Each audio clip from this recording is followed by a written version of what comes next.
வணக்கம் DPK tax. மணமகளே வா serial 500 எபிசோடில் கடந்து ரொம்பவும் சூப்பர் ஹிட்டாக சன் டிவியில் மதிய நேரத்தில் ஒளிபரப்பாகிற சீரியல். இந்த சீரியலில் லீடு ஹீரோவாக கதிர் கதாபாத்திரத்தில் நடிக்கிறவர் பற்றின பயோகிராஃபி தான் நம்ம வந்து முழுசாக பார்க்க போகிறோம். கதிராக இந்த சீரியலில் நடிக்கிறவரோட உண்மையான பேர் விக்கி ரோஷன். இவரை நீங்கள் இதுக்கு முன்னாடியே சில சீரியல்கள்லையும் பார்த்துருக்கிறதுக்கான வாய்ப்பு இருக்குது. ஏன்னா ரொம்பவும் நல்லா சன் டிவியில் நடிக்கக்கூடிய நடிகர்களில் இவரும் ஒருத்தர். விக்கி ரோஷன் அவர்கள் ஜூலை 26 சென்னையில் பிறந்திருக்காரு. இவரை பொறுத்த வரைக்கும் சென்னையில் தான் தன்னோட பள்ளி படிப்பை படிச்சிருக்காரு. தன்னோட கல்வி படிப்பை இவர் அண்ணா யூனிவர்சிட்டி காலேஜில் படிச்சிருக்காரு. காலேஜ் படிக்கும்போதே ஷார்ட் ஃபிலிம்லாம் நடிச்சிருக்காரு.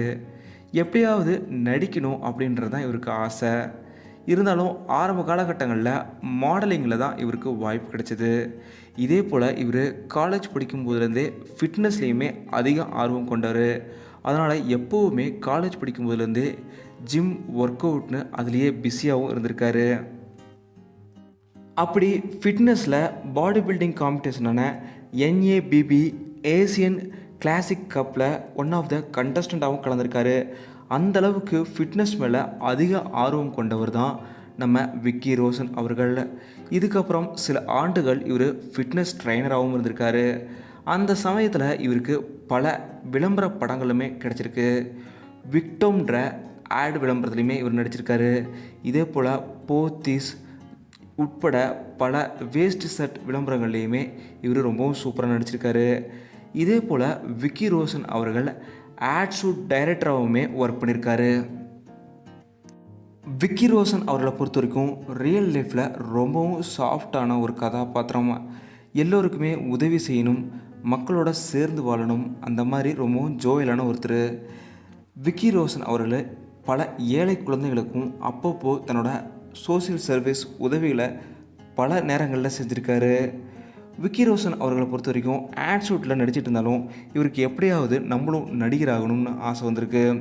அப்படி ஆரம்ப காலகட்டங்களில் பல ஆடிஷனில் இவர் கலந்துருக்காரு. பல ஆடிஷன்லேயுமே இவர் செலக்ட் ஆகாமல் போயிருக்காரு. ஒரு முறை மும்பையிலேருந்து இவருக்கு ஒரு ஆடிஷன் வந்திருக்கு. அந்த ஆடிஷன்லேயுமே வீடியோ கால் மூலயமா இவர் பண்ணிவிட்டு நம்மளுக்கு எப்படியுமே கிடைக்காது அப்படின்னு சொல்லிட்டு அவர் விட்டுட்டார். அதுக்கப்புறம் மும்பையிலேருந்து அந்த ஆடிஷனில் இவங்களை கூப்பிட்ருக்காங்க. அப்போ தான் இவருக்கு தெரிஞ்சதுக்கு தமிழ் கடவுள் முருகன்ற விஜய் டிவியில் ஒளிபரப்பான சீரியலில் தான் நமக்கு வாய்ப்பு கிடச்சிருக்குன்னு. அந்த வாய்ப்பை ஆரம்பத்தில் நல்லா பயன்படுத்திக்கணும்னு முயற்சி பண்ணியிருக்காரு. ஆனால் ஆரம்பத்தில் இவரோட நடிப்பு சரியாக வரல. அங்கே இருக்கிற டீமுமே இவரோட நடிப்பை கிரிட்டிசைஸ் பண்ணியிருக்காங்க. இருந்தாலும் அடுத்தடுத்த நாட்களில் இரவு முழுக்க ட்ரைனிங் பண்ணி நம்ம நடிப்பை இம்ப்ரூவ் பண்ணணும்னு ஆசைப்பட்டு அவர் இம்ப்ரூவும் பண்ணியிருக்காரு. அடுத்தடுத்த நாட்களில் ரொம்பவும் சூப்பராக அந்த தமிழ் கடவுள் முருகன் சீரியலில் நடிச்சிருக்காரு விக்கி ரோஷன் அவர்கள். முதல் சீரியல்லே ரொம்பவும் சூப்பராக விக்கி ரோஷன் அவர்கள் நடிச்சிருக்காரு. இதை தொடர்ந்து நமக்கு நிறைய சீரியல் வாய்ப்புகள் கிடைக்கும்னு தான் ஆசைப்பட்டிருக்காரு விக்கி ரோஷன் அவர்கள். ஆனால் அவர் நினச்ச மாதிரி நிறைய வாய்ப்புகள் இவருக்கு கிடைக்கல. ஏன்னா இவர் பல ஆடிஷன்களில் கலந்துக்கிட்டாலும் பலருமே இவர் மேலே வச்சுருந்த கிரிட்டிசைஸ் என்னென்னா, நீங்கள் ஹைட்டு கம்மியாக இருக்கிறீங்க, ரொம்பவும் வெள்ளையாக இருக்கிறீங்க, பார்க்குறதுக்கு பழம் மாதிரி இருக்கீங்க, குழந்த மாதிரி இருக்கீங்கன்னு பல கிரிட்டிசைஸ் வச்சு இவரை எந்த சீரியல்லையுமே நடிக்கிறதுக்கான வாய்ப்புகள் அதிகமாக கொடுக்கல. அப்போது நம்மளை குழந்த மாதிரி இருக்கீங்க, பழம் மாதிரி இருக்கீங்கன்னு சொன்னதுனால நம்ம கண்டிப்பாக ஒரு வில்லன் கதாபாத்திரத்தை தான் நடிக்கணும் அப்படின்னு ஆசைப்பட்டிருக்காரு விக்கி ரோஷன் அவர்கள். அதுக்காக ஃபுல்லாக ஒர்க் அவுட் பண்ணி ட்ரைனிங் பண்ணி பல ஆடிஷனில் நல்ல கதாபாத்திரங்கள், சின்ன கதாபாத்திரங்கள் கிடைச்சாலும் நமக்கு வில்லன் கதாபாத்திரம் தான் நடிக்கணுன்ற எய்மோட இவர் பல ஆடிஷனில் கலந்துருக்காரு. அப்படி தான் இவருக்கு சன் டிவியில் மகாலட்சுமி சீரியலில் வில்லன் கதாபாத்திரத்தில் நடிக்கிற வாய்ப்பு கிடைச்சிது. அந்த சீரியல்லையுமே ரொம்பவும் சூப்பராக இவர் வில்லன் கதாபாத்திரத்தை ரொம்பவும் கத்தி பேசி ரொம்பவும் சூப்பராக நடிச்சிருக்காரு. ஒரு முறை மகாலட்சுமி சீரியலில் நடிச்சுட்டு இவருக்கு கோயில் போயிருக்காரு. அப்போது அங்கே இருந்த ஒரு பூக்கார அம்மா இவரை பார்த்த உடனே, என்ன இப்படிலாம் பண்ணுற, பெண்களை நீ இப்படி தான் பண்ணுவியா அப்படின்னு சொல்லி திட்டிருக்காங்க. அதுக்கப்புறம் நல்லா நடிக்கிற தம்பி, ஆனால் இந்த மாதிரிலாம் பண்ணாதன்னு சொல்லி பாராட்டவும் செஞ்சுருக்காங்க.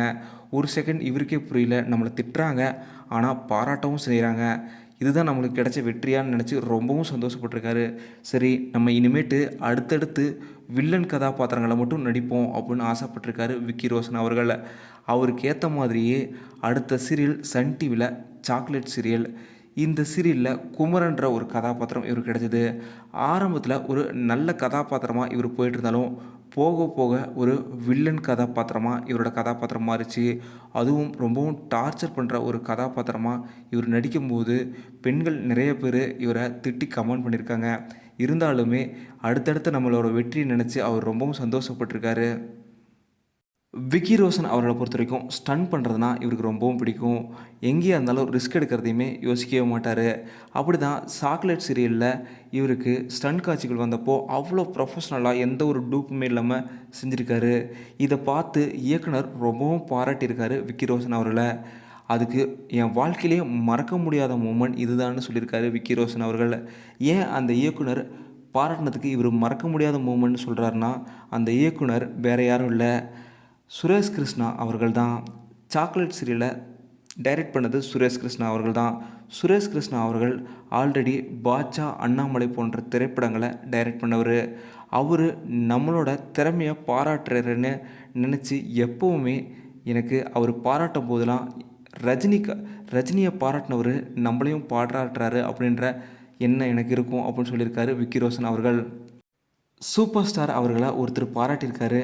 அவரை நம்மளையுமே பாராட்டுறாருன்னா அப்போ நம்மளும் வாழ்க்கையில் ஏதோ ஒரு மூலையில் சின்னதாக சாதிச்சிட்டோம் அப்படிங்கிற எண்ணம் எனக்கு எப்போவுமே வந்திருக்கு அவர் கூட இருக்கும்போது.